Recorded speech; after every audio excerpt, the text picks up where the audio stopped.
네, 여러분 안녕하십니까? 인문사회계열 전공생을 위한 인문형 데이터 큐레이션 텍스트 데이터 시각화 강의를 하겠습니다. 이번 시간은 2주차 1차 시가 되겠습니다. 이번 시간에는 쪽테두리 배경 각주 인쇄 글상자를 공부를 하도록 하겠습니다. 저희가 먼저 제가 아리안글에서 사용할 수 있는 텍스트를 복사를 한번 하도록 하겠습니다. 그 다음에 아리안글을 실행을 시켜서 여기다 복사를 이렇게 텍스트 형식으로 복사를 합니다. 컨트롤 엔터를 찢어서 다시 한번 이렇게 복사를 하도록 하겠습니다. 그 다음에 이제 저희가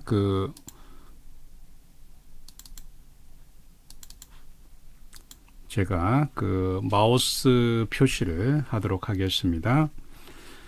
그러면 전체 컨트롤 A를 통해서 전체 선택을 하시고 임의의 폰트라든지 이런 것들 여러분들이 선택을 하시면 됩니다. 기본 값으로 폰트 같은 경우는 10포인트에 행간 160을 유지를 하고 있습니다. 그 다음에 이제 쪽 테두리를 우리가 설정을 하기 위해서는 쪽에서 그 다음에 테두리 배경 이것을 선택을 합니다. 먼저 테두리, 즉 선을 중심으로 테두리를 한번 설정을 해 보도록 하겠습니다. 선을 이렇게 설정하시고 그 다음에 선의 두께, 그 다음에 선의 컬러를 이렇게 설정하시고 그 다음에 이렇게 모두 선을 선택을 합니다. 클릭 그러면 설정하시면 이런 식으로 각각의 페이지마다 빈 페이지들에도 이런 식으로 테두리가 설정이 되어 있습니다. 그 다음에 테두리를 우리가 다시 컬러를 수정하고자 할 때는 이런 식으로 컬러를 수정하시면 이렇게 컬러 수정이 가능합니다. 그 다음에 다시 쪽 테두리 배경에서 이번에는 배경을 한번 선택을 해 보도록 하겠습니다. 배경은 색을 통해서 배경을 선택하는 방법입니다. 예를 들어서 이런 식으로 옅은 배경 이런 식으로 해서 배경을 이렇게 선택을 하실 수도 있습니다. 그 다음에 다시 쪽 테두리 배경에서 이번에 이제 그라데이션을 통해서 배경을 선택을 하실 수 있습니다. 이런 식으로 해서 클래식이라든지 이런 임의의 컬러를 가지고 설정을 한번 해봅니다. 이제 약간의 어떤 컬러라든지 이런 것들을 적절하게 선택하면 본문하고 여러분들이 충돌이 안 생기겠죠. 그 다음에 그림을 색 채우기 없으면 원래 값으로 돌아갑니다. 그 다음에 그림을 통해서 우리가 배경을 만들어낼 수 있습니다. 여러분들이 가지고 있는 그림의 위치를 정하고 그 다음에 효과 없음을 통해서 이대로 한번 설정을 해봅니다.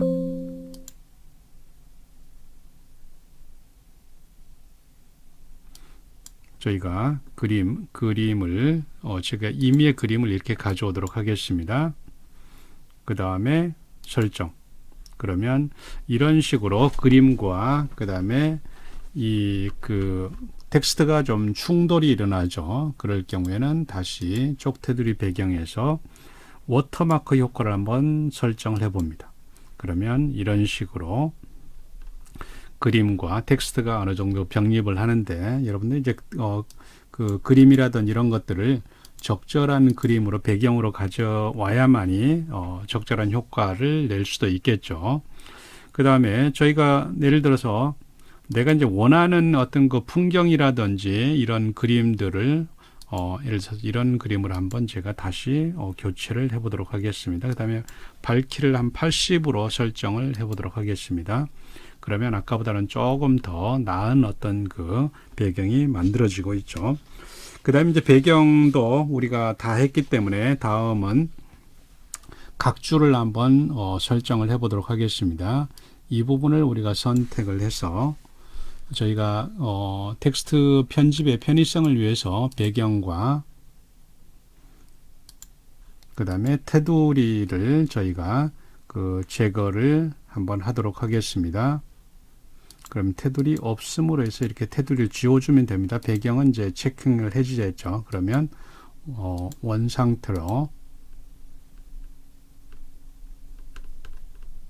우리 엔터가 쳐졌나 보네요. 그럼 제가 이 부분을 복사를 해서 새 창을 하나 열어서 여기다 복사를 해서 이렇게 그냥 쓰도록 하겠습니다. 이 상태에서 이 부분을 저희가 각주로 처리를 하실 수 있습니다. 데이터 시각화. 이 각주를 넣으려는 부분에다 여러분들이 선택을 하시고 그 다음에 입력에서 주석에서 각주를 선택합니다. 그 다음에 붙이기. 각주 같은 경우는 본문이 10이라면 각주는 9포인트, 1포인트 낮습니다. 그 다음에 본문이 행간이 160인데 줄간격이 여기에서는 130으로 이렇게 줄어들게 됩니다. 각주, 그 다음 각주도 여러분들이 예를 들어서 여기다도 각주 동일하게 각주를 넣으실 수 있습니다. 주석 각주. 그럼 이제 2번이 이렇게 만들어지죠. 혹시 이제 여러분들이 그 팁인데 여기서 정보와 그 다음에 이 밑에 줄하고 정확하게 일치를 시키고 싶다면 커서를 두시고 Shift 탭을 누르시면 이 부분이 정확하게 이렇게 조금 미세하게 움직이죠. 이렇게 일렬로 정렬이 됩니다. 그 다음에 이제 저희가 인용문을 한번 처리를 해 보도록 하겠습니다. 이 부분을 저희가 인용문으로 적용을 하고자 할 경우에는 포인트를 한 단계 낮추고 그 다음에 줄 간격을 130으로 합니다. 그 다음에 다시 좌우측 여백을 한 30 정도로 줘볼까요? 30 정도로 줘봅니다. 우리가 지금 현재 여기에 해결이 안 되면 들여쓰기를 우리가 안 했죠. 들여쓰기를 이렇게 설정을 합니다. 그러면 이제 이 부분이 각주로 인용문으로 이렇게 표시가 되죠. 저희가 이렇게 청색으로 좀 드러나게끔 이렇게 해보도록 하겠습니다. 그럼 이 부분을 복사를 해서 다음 페이지에다 같이 병립해 놓고 한번 다른 편집을 저희가 해보도록 하겠습니다. 그래서 방금 이제 인용문이라든지 이런 것들 여러분들 다 처리를 했을 겁니다. 그 다음에 이제 저희가 인쇄를 한번 보도록 하겠습니다. 퀵 메뉴에 인쇄 버튼을 클릭하셔도 되고, 그 다음에 파일에서 인쇄를 클릭하셔도 됩니다. 그 다음에 여러분들이 프린트를 선택하시고, 인쇄 범위를 선택합니다. 현재 쪽, 현재까지, 현재 구역, 현재부터. 일부분은 우리가 예를 들어 특정한 페이지, 3페이지부터 6페이지까지 한다. 이렇게 설정을 하실 수 있습니다. 그 다음에 저희가 예를 들어서 인쇄 매수 있죠. 매수를 설정하실 수도 있고, 인쇄를 저희가 방식 중에서 모아찍기를 일반적으로 하는 방법 중에 하나는 A4 용지라고 한다면 여기에 1페이지, 2페이지 이렇게 인쇄가 됩니다. 즉, 한 페이지 용지를 전략하기 위해서 한 장에 2페이지 분량의 인쇄를 하는 겁니다. 그 다음에 또 하나 우리가 쓸 수 있는 부분은 소책자를 인쇄하는 부분입니다. 소책자 같은 경우는 저희가 예를 들어서 지금 현재 이쪽이 A면 B면 예를 들어서 뭐 왼쪽 우측면 이렇게 책장을 이렇게 책처럼 이렇게 넘기는 인쇄로 하고자 할 때는 이 전체 페이지를 저희가 다 인쇄된 다음에 반으로 접어서 가운데다 스태플링을 하고 그 다음에 순서대로 넘기면 순서가 맞춰집니다. 얘가 자동으로 그 순서를 맞춰주기 때문에 이것도 뭐 우리가 그 좌측 상단에 스테플러를 해서 운영하는 방법보다는 이렇게 소책자로 하면 훨씬 보관이라든지 그 다음에 그 활용에 훨씬 경제적으로 저희가 이것들을 작업을 하실 수 있습니다. 단지 이것들은 양면 인쇄를 적용하는 프린터에서 효과가 극대화될 수도 있겠습니다. 그래서 여러분들이 프린트 설정을 통해서 여러분들이 다양한 어떤 그 프린트 방법을 확보를 하시기 바랍니다. 그 다음에 또 저희가 이제 외국어 입력을 한번 해보도록 하겠습니다. 외국어 입력은 윈도우에 저희가 제어판에서 언어를 선택해서 여러분들이 윈도우를 저희가 설정을 하실 수도 있습니다. 제어판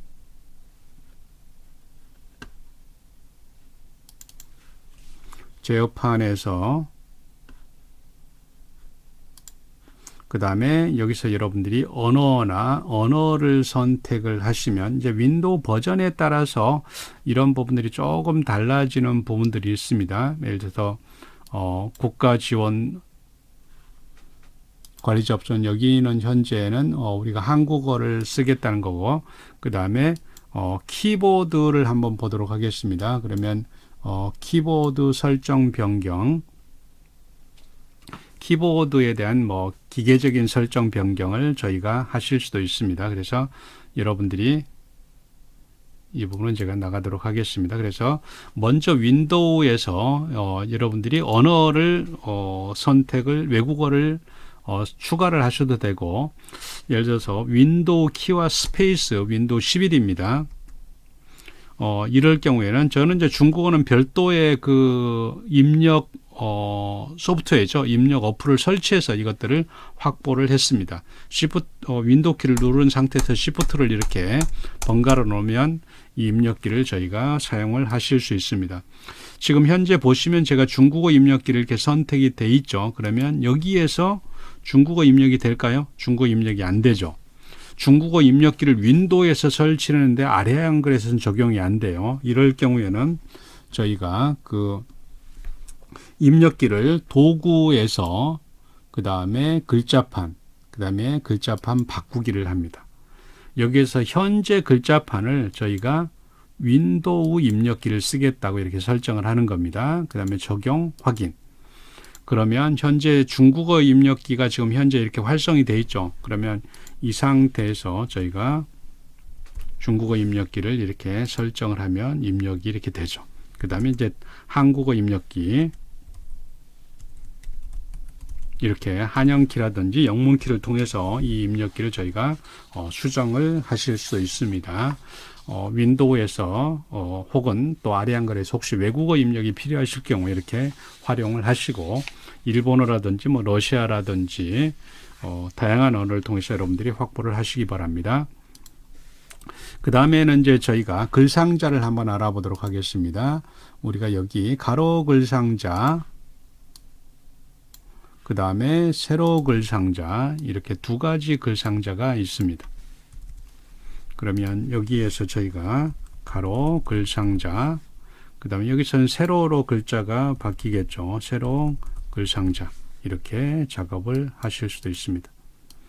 글상자 같은 경우는 역시 폰트를 설정을 하시고, 이런 식으로 임의의 그 폰트를 설정을 하시고, 그 다음에 중앙 정렬, 그 다음에 글씨 컬러라든지 이런 것들 여러분들이 적절하게 설정하시고, 세로도 마찬가지입니다.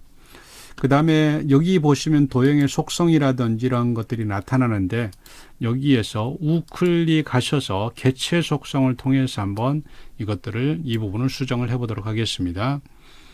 여백 같은 경우는 이 글상자 바깥 여백을 여러분들이 임의대로 이렇게 설정하실 수 있습니다. 그 다음에 이제 선을 설정하실 수 있습니다. 선의 색깔, 컬러를 이렇게 설정하시고, 그 다음에 선의 굵기, 그 다음에 선의 종류, 그 다음에 선의 굵기도 우리가 선택했죠. 그 다음에 선의 곡률이 있죠. 반원으로 하겠다. 이렇게 해서 한번 적용을 시켜보도록 하겠습니다. 그러면 이런 글상자가 저희가 만들어지죠. 그래서 여기에서 굵기라든지 여백이라든지 이런 것들을 여러분들이 임의대로 다 만들어서 사용하실 수 있습니다. 그럼 세로 글상자는 삭제를 하고 가로 글상자를 저희가 하나를 더 복사를 이렇게 해서 이 부분을 만약에 글상자를 텍스트하고 적절하게 결합을 하게 하고 싶으면 여기 기본에서 글자처럼 취급을 하면 얘도 특정한 글자 영역에 이렇게 위치를 하게 됩니다. 그 대신 이제 이렇게 마우스로 드래그 앤 드롭해서 위치를 수정을 할 수는 없죠. 그 다음에 다시 여기에다가 개체 속성에서 저희가 선은 지금 작업을 했기 때문에 채우기를 한번 해보도록 하겠습니다. 채우기 같은 경우는 면을 이렇게 채우시고, 그 다음에 이 효과를 두시면서 이렇게 작업이 가능하죠. 이렇게 들어갔죠. 그 다음에 다시 하나 복사를 해보도록 하겠습니다. 이 상태에서 다시 개체 속성을 클릭하시고, 이제 채우기는 됐죠. 그 다음에 그라데이션도 저희가 이것들을 설정을 하실 수도 있습니다. 노란색과 그 다음에 이 색으로 가운데에서 오른쪽으로 뭐 이런 식으로 해서 그라데이션을 우리가 이렇게 줄 수 있죠. 그 다음에 이것들을 복사해서 다시 한번 사용을 해보도록 하겠습니다. 이 상태에서 이제 저희들이 뭐 다양한 어떤 그 사용자 특성을 통해서 이것들을 만들어낼 수 있습니다. 그러면 이 상태에서 개체 속성을 통해서 그림을 한번 넣어볼까요? 그러면 여기에다가 지금 현재 그림이 하나가 선택이 되어 있죠. 이것들을 설정을 해봅니다. 그러면 그림이 이렇게 들어가지죠. 그러면 물론 이제 여기서 저희가 그림이 이렇게 들어갈 때는 흰 글씨로 이렇게 선택을 하시면 그림과 그 다음에 글씨가 적절하게 들어갈 수도 있겠죠. 그 다음에 다시 개체 속성을 통해서 여기서 그림을 크기에 맞추어서 넣을 수도 있고 몇 가지 방법이 있죠. 가운데로 넣을 수도 있고 그림을 이렇게 가운데로 넣을 수도 있고 이제 그림이 이렇게 좀 세로로 기다란 그림들을 넣으면 좋겠죠. 그 다음에 워터마크 효과를 줘볼까요? 그러면 이 그림에 대한 워터마크 효과가 적용이 되죠. 되돌리도록 하겠습니다. 그 다음에 이제 여러분께서 그림 여기에 대해서 예를 들어서 개체 속성에서 글상자에 대한 이제 안쪽 여백들을 여러분들이 설정을 하실 수도 있고 그 다음에 글을 가운데다 넣을 건지 아니면 위쪽 그 다음 아래쪽 이렇게 설정을 하실 수도 있고 글자 방향을 이렇게 여러분들이 바꿀 수도 있습니다. 그런데 여기에서는 굳이 글자 방향을 바꿀 필요는 없겠죠. 그 다음에 이 상태에서 우리가 그림자를 여기다 줄 수 있습니다. 예를 들어 이 그림자를 하면 글상자에 그림자가 들어가죠. 그러면 조금씩 더 입체적인 어떤 그 그림이 될 겁니다. 그러면 저희가 예를 들어서 요소 여기까지 이걸 가지고 한번 여기 빈칸에다가 글상자를 넣어서 좀 더 시각화를 한번 줘보도록 하겠습니다. 이렇게 보통 이제 글상자는 이 문단 포구하고 같이 맞는 게 가장 좋습니다. 여기다 붙여서 그 다음에 폰트를 설정을 하시고 정렬 그 다음에 글상자니까 폰트 크기를 조금 더 키우도록 합니다. 그 다음 폰트에 대한 색깔이라든지 이런 것들을 지정을 하시고 뭐 이렇게 글상자를 두시고 여기에서 선을 저희가 뭐 조그만한 점선으로 이렇게 이 정도 작업을 하셔도 됩니다. 그러면 이것들이 없는 것보다는 이제 훨씬 더 효과적인 어떤 그 디자인 이런 부분들을 우리가 이룩해낼 수 있습니다. 그 다음에 이제 이렇게 해서 채우기라는 부분이 있죠. 그래서 채우기도 이렇게 면색으로 해서 최대한 글씨가 손상되지 않게끔 이렇게 처리를 해도 됩니다. 지금 이제 너무 표가 안 났죠. 그래서 이쪽에 무늬색을 한 단계 더 주도록 하겠습니다. 이런 식으로 해서 이것들을 만들어낼 수 있습니다. 그 다음에 글상자 크기가 좀 너무 높이가 높다 그러면 이것들을 임의적으로 여러분들이 줄여서 작업을 하실 수도 있습니다. 그럼 다시 복사를 해서 그 다음에 개체 속성에서 저희가 선에서 우리가 이것들을 지금 살짝 공률을 줬는데 내가 임의의 공률로 이렇게 줄 수도 있습니다. 나는 공률을 30%만 이렇게 주고 싶다. 그러면 반원은 아니면서 이거보다 공률이 좀 살짝 높아졌죠. 공률이. 그 다음에 나는 완전히 반원으로 이렇게 만들겠다. 그러면 여기하고 비교하면 반원이 이렇게 만들어지죠. 그 다음에 이제 이 그 선을 나는 조금 더 윤곽선을 좀 더 주고 싶다. 그럴 경우에 좀 더 진한 색으로 해서 선의 두께도 예를 들어서 0.3 정도로 주고 이렇게 줄 수 있죠. 그럼 선의 두께가 조금 더 강조되는 효과가 있고 아까 저희가 그 개체 속성에서 그림자를 이렇게 저희가 주는 방법도 배웠죠. 그 다음에 이제 저희가 아까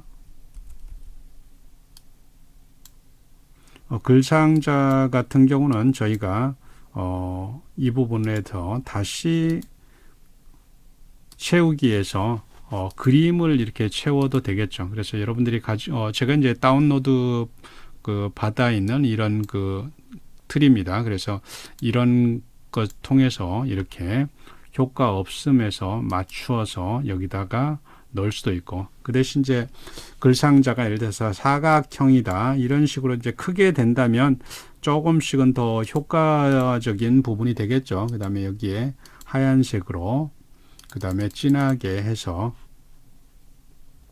이런 부분들 이렇게 해서 저희가 뭐 제목을 쓴다든지 아니면 챕터 제목을 쓴다든지 이렇게 해서 효과를 낼 수가 있습니다.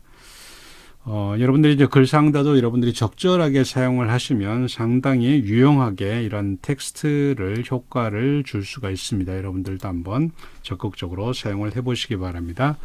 네, 2주차, 1차 시에서는 쪽 테두리 배경과 각주, 그 다음에 인용문, 인쇄, 그 다음에 글상자에 대해서 공부를 했습니다. 여기서 강의를 마치겠습니다. 수고하셨습니다.